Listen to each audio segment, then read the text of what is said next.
Hi guys, playful mood tayo ngayon, no? So, nag-decide ako na palipatin yung drone, mas paikot sa bahay. So, itong perspective natin, bird's eye view.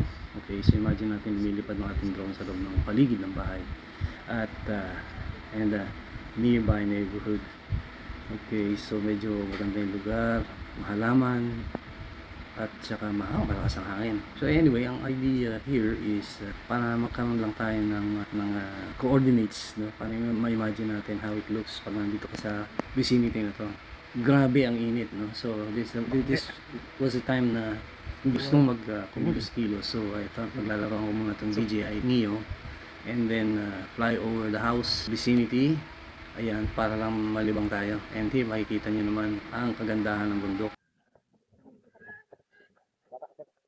Lumipad ang ating drone pero not a full battery load, so medyo amazing din to, no? Kasi ang ano niya, the total of about 8 minutes at this point, hindi pa siya nag-assign ng low bat, so medyo maganda siya. Ang claim battery load takes about 15 minutes, so that's truly amazing. Pero ito, just to show this portion, is already fascinating dahil nakuha natin ng marami. The regular speed of 8 minutes, sa madaling salita, the battery was half full, lumipad ang ating drone.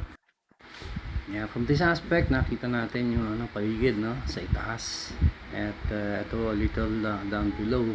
So makita nyo, lumilipad tong ating drone natin sa ibabaw ng isang bakanting lote. And from the far, way down yonder, nakikita natin ang hindi malinaw, no, pero kita sana rito, no, from very nice side. Kita sana yung Manila Bay.